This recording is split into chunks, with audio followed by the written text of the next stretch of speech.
현재 시간 2시 23분 지나고 있습니다. 아직도 코스피가 낙폭을 좀 줄이지 못하고 1.5%가량 내리고 있는데요. 이 시장 안에서 눈에 띄었던 종목들 그리고 특징 섹터 확인해 보도록 하죠. 긴급 진단 이건희 차장과 함께하겠습니다. 어서 오세요. 예, 안녕하세요. 네, 오늘 시장에서는 저희가 세 가지 상황실을 준비해 봤습니다. 하나씩 파헤쳐 보도록 할게요. 첫 번째 상황실 들어가 보시죠. 셀트리온입니다. 현금과 주식의 동시 배당을 오늘 발표했어요. 최근에 정말 주가가 많이 부진했고 사실 이 소식에도 불구하고 주가가 오르다가 좀 많은 케이스인데 통 큰 결단을 했다라고 이제 헤드라인들이 많이 나오더라고요. 그 배경은 역시나 주가의 위치라던가 그 주주들의 불만들이 또 반영이 된 거겠죠. 일단 뭐 셀트리온 자체가 어떻게 보면 강성 주주들이 좀 많은 개인 주주들이 많은 회사인데 네. 일단 지금 보면 그동안 이제 1월 고점 대비 주가가 거의 셀트리온 삼형제라고 하죠. 셀트리온 헬스케어, 셀트리온 제약 이 세 종목이 1월 고점 대비해서 거의 반토막 정도가 나왔기 때문에 그렇게 보면 이제 일단 주주들 입장에서는 뭔가 새로운 뭐 돌파구라든지 이런 것들이 왜 안 나오냐. 반면에 이제 경쟁사라고 볼 수 있는 삼성바이오로직스 같은 경우는 뭐 여러 가지 이제 호재로 지금 오히려 신고가를 내고 있는 상황이기 때문에 아마 주주들 불만이 더 클 수밖에 없다라고 보면 되는데 이런 부분들을 좀 일부 해소시키기 위해서 주주 달래기 정책 이런 것들이 주주 가치 제고 원칙 이런 것들을 이제 다시 밝히면서 주주들한테 이제 주식과 현금 배당을 동시에 하겠다라고 지금 얘기를 하면서 일단은 오늘 아침에 좋았는데 또 장이 또 이렇게 그러니까요. 발표한 날 또 하필 안 좋아서 예, 조금 다시 보합까지 밀리는 그런 모습이 좀 나왔다라고 보시면 될 것 같습니다. 사실 이런 이슈는 정말 시장에 영향을 좀 많이 받는데 오늘 지수가 밀리면서 이 호재도 주가에 크게 영향을 미치지 못하고 있는 상황입니다. 그리고 말씀하신 것처럼 정말 1월 고점 대비 주가가 반토막 50% 가까이 빠져 있는 상황인데 아니 다른 그래도 제약바이오주들은 최근에 어떻게든 백신이라던가 또 치료제, 키트로 엮이면서 상승하고 또 이제 내년 연초에는 제약바이오가 반등할 것이다. 임상 파이프라인 갖고 있는 종목들도 하나씩 발굴되고 있는데 왜 셀트리온은 지지부진한 걸까요? 셀트리온은 이제 뭐 그런 이제 작은 종목들과는 좀 다르게 네. 어떻게 보면은 실적과 뭔가 이제 앞으로 좋아질 게 보여야 되는 사업들이 보여야 되는데 일단은 지금 실적만 보면 작년에 한 7천억 정도 영업이익이 났는데 올해도 한 7천억 조금은 올라가겠지만 올해도 한 7천억대 후반 한 작년보다는 한 600억 정도 더 벌 걸로 지금 예상을 하고 있습니다. 그래서 일단은 근데 이익이 약간 좀 정체되는 그러니까 매출이라든지 이제 영업이익 자체가 시장의 예상보다는 좀 급하게 그러니까 좋아지지 않는 그런 부분이 좀 보였다라는 부분이 있고요. 그게 이제 오히려 정체가 되니까 주가는 더 빠지는 그런 현상이 나왔고 그리고 이제 기존에 이제 코로나 치료제에 대한 그 기대감이 굉장히 연초에 커서 주가가 굉장히 많이 올라갔다가 사실은 요즘에 보면 레키로나주 같은 경우는 주사제이기 때문에 사실 이 주사제를 쓰는데도 좀 제약이 있고 생각보다 이제 매출이 많이 안 나오다 보니까 이런 부분들에 대한 실망감 이런 것들이 좀 주가에 반영이 됐다라고 보시면 되고요. 최근에 또 뭐 먹는 치료제도 나왔기 때문에 네. 이런 부분들까지 이제 경쟁하는 약 자체가 더 이제 뭐 경구용이 나오는 바람에 사실 조금 더 주춤하는 그런 모습이 보였는데 일단 이런 것들이 이제 기존 약들 뭐 이제 램시마로 대표되는 그런 약들도 어떻게 보면은 지금 약들이 대부분 코로나 피해주라고 보시면 될 것 같습니다. 그러니까 생각보다 좀 덜 팔리고 이런 것들 그리고 이제 새로운 이제 약들은 아직 좀 이제 정체되어 있고 이런 것들이 이제 복합적으로 좀 작용을 했고요. 그리고 이제 합병 여부 이런 것들도 좀 있었는데 그런 것들도 여전히 지금 약간 뭐 시간이 좀 더 걸릴 것 같다라는 그런 것들이 이제 좀 작용하면서 주가에 약간 좀 그 상승 모멘텀 자체가 좀 부족한 그런 상황이라고 보시면 될 것 같습니다. 네. 이하마님께서 핑크하트님께서 셀트 삼형제 빠진 이유가 무엇일까요? 라고 여쭤봐 주셨는데 방금 말씀하신 것처럼 지금 나온 호재의 경우에는 다 이미 투자자들이 둔감해졌고 정말 이제는 실적으로 보여주고 혹은 아예 새로운 뉴스가 나와줘야 되는데 그런 것들이 보이지 않다 보니 투자자들 그리고 많은 주주분들의 관심 밖에서 좀 셀트리온의 주가가 지지부진한 것 같다 이야기해 주셨습니다. 그럼 이 셀트리온 그룹이 그래도 대장이잖아요. 네. 코스닥에서 대장이고 코스피에서도 삼성바이오로직스와 어깨를 나란히 할 수 있는 유일한 기업인데 이 위상을 언제쯤 찾을 수 있을까요? 일단은 뭐 2022년에 대한 전망은 이제 뭐 애널리스트들이 분석 보고서를 보면 네. 뭐 올해보다는 영업이익단으로 봤을 때는 한 30% 이상 업사이드 가능하다라고 좀 보고 있고요. 그건 이제 조금 이제 긍정적인 거 보면 미국 내 이제 제일 이제 큰 시장이 미국인데 제약 시장에서 램시마가 지금 3분기 예상으로 보면 굉장히 좀 수요가 급증하고 있다라는 것들이 좀 나타나고 있어서 기존의 이제 경쟁약들의 이제 특허가 만료되고 이러면서 어떻게 보면은 이제 좀 더 침투율이 높아지고 있는 상황이고 이미 유럽 내에서는 1위를 하고 있기 때문에 일단 이런 부분들이 이제 미국 시장이 조금 더 주목을 받는다라고 하면 또 좀 상승 요인이 될 수 있을 것 같고요. 그리고 이제 레키로나 같은 경우도 사실은 뭐 경구용 나오면 끝나는 거 아니야라고 하지만 그 단계별로 또 치료하는 방법이 다 다르기 때문에 그렇죠. 네, 그것들도 이제 미국의 유럽 허가도 이제 이미 받았고 뭐 9개국은 선구매 계약을 지금 체결하고 있기 때문에 이런 추가 매출 기대도 충분히 좀 나올 수 있고요. 그다음에 아바스틴이라고 이제 준비하고 있는 바이오시밀러도 이제 유럽 및 미국의 허가 기대가 지금 여전히 내년에 남아 있기 때문에 지금은 뭐 주가는 저가 매수의 기회 정도로 보시는 게 맞지 않나 개인적으로 생각을 하고 있습니다. 좀 길게 좀 보시더라도 예. 네, 지금은 저가 매수 영역으로 판단된다. 내년은 올해보다 더 좋아질 것으로 일단은 예상을 하고 있습니다. 셀트리온의 주가 반전을 기대해 보도록 하겠고요. 이어서 두 번째 상황실로 넘어가겠습니다. 제네시스 G90 대박 조짐을 보이고 있습니다. 이 신형인데 계약 하루 만에 1년치의 물량을 다 지금 팔았다라는 기사가 나왔어요. 확실히 자동차 업체들의 또 신차 효과가 매출에 큰 역할을 하지 않습니까? G90 하면은 이제 조금 뭐 대형이죠. 최고급 세단. 네.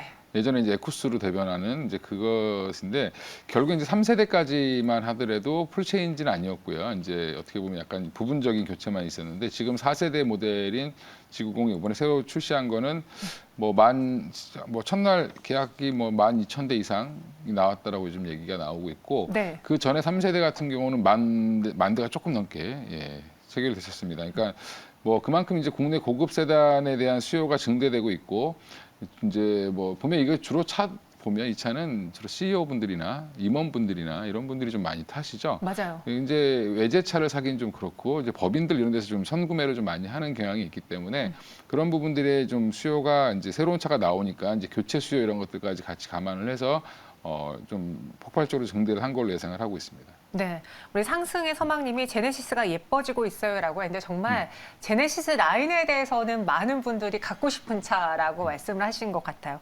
실제로 해외에서도 반응이 좋고 최근에 보니까 뭐 친환경차도 잘 팔리고 있고 현대차에 대한 우호적인 기사들이 쏟아지고 있는데 유독 중국 판매량은 또 12년 만에 최저치라고 중국 시장에서는 부정적인 뉴스가 또 많더라고요. 중국은 이제 사드 사태 이후로 계속 하락을 했었고요. 네. 지금 뭐 점유율이 사상 최저라고 하지만 거의 매출과 영업이익에 미치는 영향은 거의 없다라고 보시는 게 맞을 것 같을 정도로 이미 미미한 상황이고 최근에 이제 현대차도 이제 중국을 포기할 수는 없기 때문에 북경 현대가 이제 여전히 존재하고 있는 법인이고 그러면 이제 그래서 총괄 사장을 교체를 했고요. 이제 중국 시장은 기존에 이제 디젤이나 가솔린차 위주가 아니라 내연기관차가 아니라 전기차 중심으로 시장을 공략하겠다라고 지금 발표를 해놓은 상태인데, 근데 이제 중국이 워낙 그 전기차 시장이 각축장인 곳이기 때문에 여기서 어떻게 시장에 살아남을 수 있는지, 뭐 MS를 높여갈 수 있는지를 향후에 좀 지켜보실 필요가 있고, 지금은 뭐 주가적인 부분에서는 중국의 영향은 거의 없으니까 오히려 중국이 조금만 살아나도 네. 주가는 굉장히 또 탄력을 받을 수도 있다라고 저는 개인적으로 생각하고 있습니다. 아, 저는 또 이 뉴스를 걱정해 봐야 되나 했는데 그렇게 영향은 크지 않다라고 말씀을 해주셨고요. 제 주변에도 지금 돈 있다면 제네시스를 사고 싶어하는 친구들이 널렸습니다. 그만큼 예전에는 사장님, 회장님의 차라고 생각했던 제네시스 라인이 점점 소비자들의 연령층이 낮아지고 있고 실제로 이번에 인사 개편을 하면서도 또 젊어진 현대차라는 평을 받고 있거든요. 아, 반도체 수급난만 해결되면 더할 나위 없이 좋을 것 같은데 주가 언제쯤 강하게 또 분위기 전환을 시킬 수 있을까요? 일단 뭐 중국의 이제 뭐 글로벌 판매, 중국 외의 글로벌 판매. 그러니까 중국은 안 좋은데 최근에 뭐 러시아라든지 뭐 인도라든지 이쪽에서는 지금 굉장히 지금 치고 나가고 있기 때문에 전 세계적으로 중국을 빼면 한 9% 이상 이제 미국을 제외하고 중국 제외하면 한 9% 이상 글로벌 판매 증가하고 있기 때문에 일단은 뭐 저는 그리고 또 최근에 주말 특근도 다시 시작했고 네.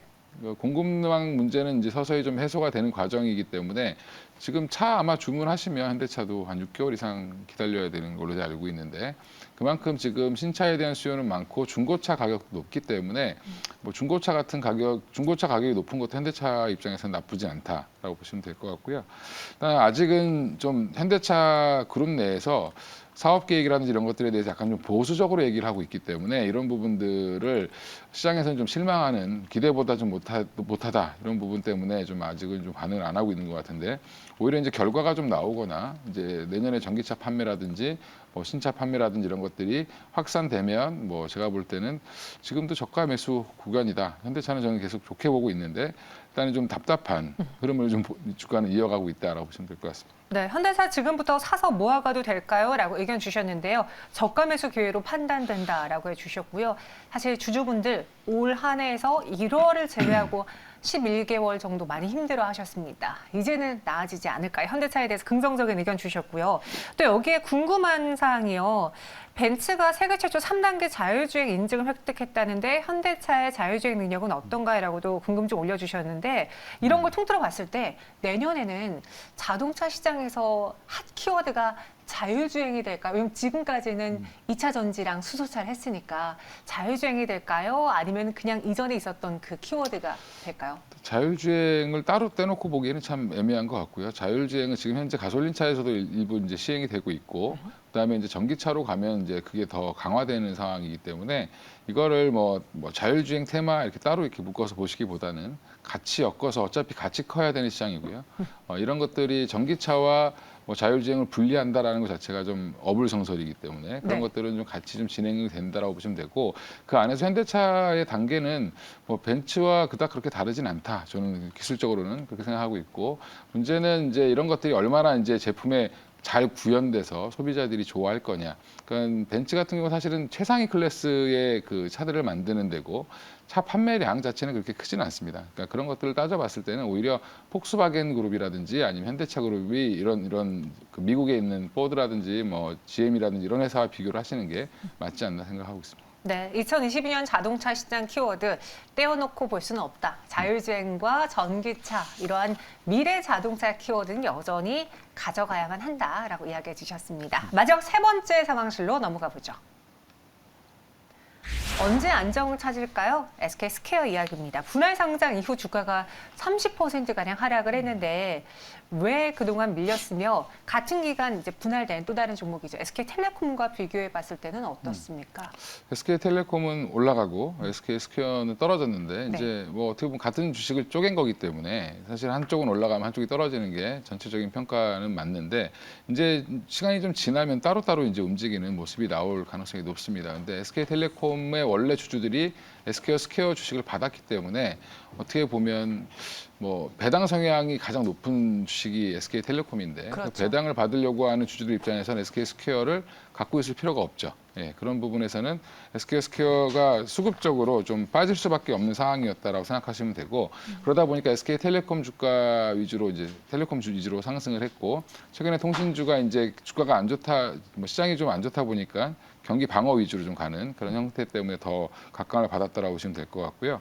지금 이제 투자 회사로서 SK 스퀘어에 대한 이제 본업에 대한 가치, 뭐 투자 회사로서의 가치 이런 것들은 이제 점차 시장에 반영될 가능성이 높다라고 저는 생각을 하고 있습니다. 그러니까 SK텔레콤을 기존에 보유했던 주주자분들의 경우에는 그 배당의 매력도가 컸기 때문에 이번에 분할한 이후로 SK텔레콤 쪽으로 가면서 SK스퀘어가 상대적으로 매도세가 컸다 이야기했는데요. 보면 메타버스 사업을 또 주도하겠다라고 했습니다. 조금 더 혁신과 성장을 볼 수 있는 부분은 또 SK스퀘어다라는 이야기도 있는데 SK스퀘어의 성장성 어떻게 보시는지 이 종목을 앞서 이제 두 가지 저희 상황실에서 셀트리온과 현대차는 저가 매수 기회다라고 하셨는데 SK 스퀘어도 그럴까요? 네, 저는 뭐 SK 스퀘어 좋게 보고 있고요. 일단 SK 스퀘어 자체 내용을 보면 네. SK 하이닉스를 자회사로 두고 있죠. 근데 결국에는 이제 그 하이닉스를 비롯해서 그 반도체 라인에 대한 투자 그리고 이제 그 외에 이제 코빗 거래소에도 이제 투자를 이미 했고요. 한 35% 정도 지분을 갖고 있고 넵튠의 자회사라고 할 수 있는 온마인드, 그러니까 3D 디지털 휴먼 기술, 구현 기술 뭐 이런 거 이제 할 수 있는 한마디로 이제 3D로 이제 뭐 만드는 메타버스에 좀 필요한 기술이죠. 이런 것들 회사도 지분을 한 40% 확보하고 있는 걸 보면 네. 그리고 또 이제 향후에 자회사인 11번가라든지 웨이브 이런 그 플랫폼들을 갖고 있기 때문에 웨이브도 있죠. 예, 이런 것들을 봤을 때는 어떻게 엮느냐가 굉장히 중요하고 그리고 또 이제 이런 신기술이라는 건 항상 자본이 많이 필요한데 이런 자본을 많이 갖고 있는 SK그룹에서 이런 것들을 시행한다라고 하면 좀 더 빨리 진행이 될 가능성이 높다라고 생각하고 있습니다. 알겠습니다. 그럼 분할 가격까지 다시 좀 올라와 줄 수 있을까요? 충분히 뭐 지금은 뭐 갖고 계시면 뭐 분할 가격 한 82,000원대까지는 충분히 가지 않겠나 생각하고 있습니다. 오늘 다뤄본 세 가지 상황실은요, 좀 부진한 주가 흐름을 보여줬지만 포기하지 않아도 될 종목인 것 같습니다. 여러분들 오늘 시장 많이 힘드실 텐데요. 이런 종목들 잘 버티면서 수익 날 때까지 기다려 보도록 할게요. 세 가지 종목 모두 다 긍정적 의견 주셨고요. 이건 차장님 여기서 인사드리겠습니다. 고맙습니다. 예, 감사합니다.